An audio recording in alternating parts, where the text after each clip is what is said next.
Hey there folks, today I'm going to be showing you how to replace the inner tube on a bike tire if you have a flat tire and it won't hold air and keeps on deflating over time. We've gone ahead and inspected our inner tube and found out it has too many holes from dry rot and age. So we're just going to go ahead and replace the entire inner tube. So I'll put a link in the description for the particular inner tube that we use. Now, as you can see, this is a front tire. So it's nice and easy. If you look at the forks here, you have a nut on either side holding the wheel on. You're going to get the appropriate wrench that fits the nut. You're going to loosen it. You're not going to take it off all the way, and I'll show you why in just a sec. So we're going to back it off about halfway. We're going to do the same on the other side.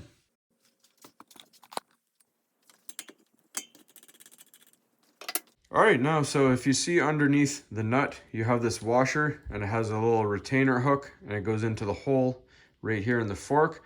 That keeps the wheel attached, aligned. So we're gonna take that washer, pop it, and move it slightly to the side. Same thing on the other side and the wheel will come off. All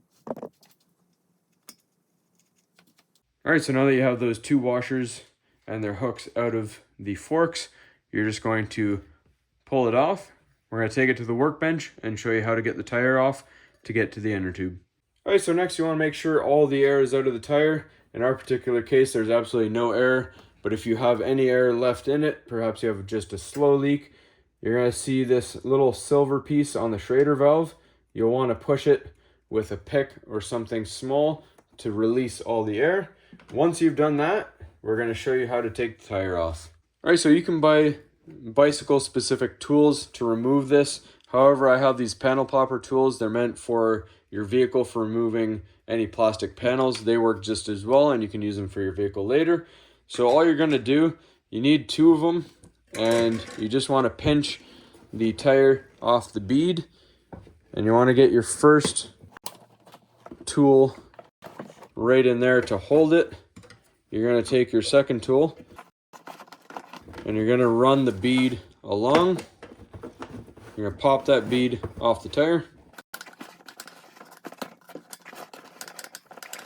So as you saw, this first panel popper tool held on to it to keep it from popping back on.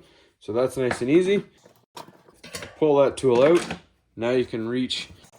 You don't have to take this all the way out. You can see your inner tube is right there. We can now pull it out. Then when you get to the side with the valve here, you're just going to pinch it, pull that out, and it comes out. So we have our new inner tube here. All right, so when you're looking at buying a new inner tube, you want to first obviously take the old inner tube out, and then you'll look at the inner tube and you'll see numbers such as these here. You have your wheel size and then you have your thicknesses here. So you want to get a number that matches that right there. Once you have your appropriate matching size inner tube, you're going to grab it and it'll have a new valve stem. You're going to take off the cap. We're going to feed that in and then we'll put it all back together and inflate it. So we put our valve in first. And just gently feed the inner tube all the way around.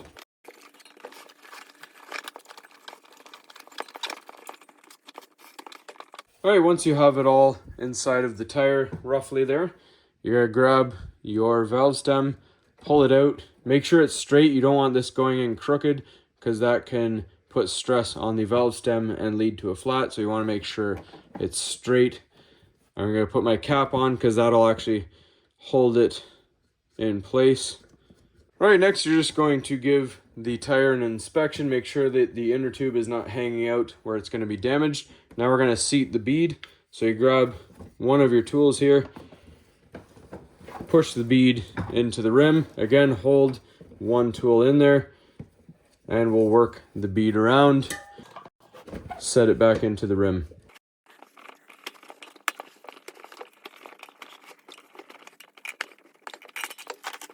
All right, now you're seated, so we should be good to inflate this back to its normal PSI and we'll see how we do. So now we just take our valve stem cover off, and whichever inflator you want to use, that's up to you.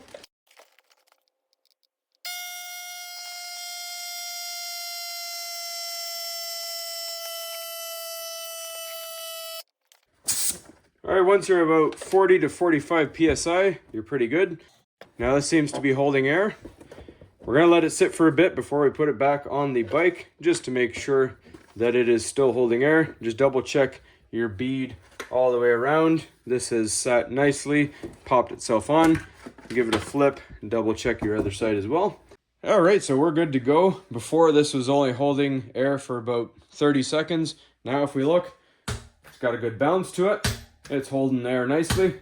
So we're gonna go ahead and throw that back on the bike. All right, so now we put the wheel back on. Make sure your washers with the hooks that we showed you earlier are on the outside so they can go in these holes. It helps align and also lock the wheel into the forks. We're gonna tighten them both down and then tighten them with the wrench.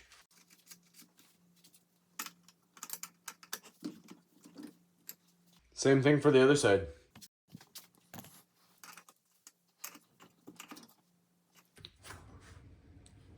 So we're good to go. Hopefully you found this helpful, everybody. Please don't forget to like and subscribe.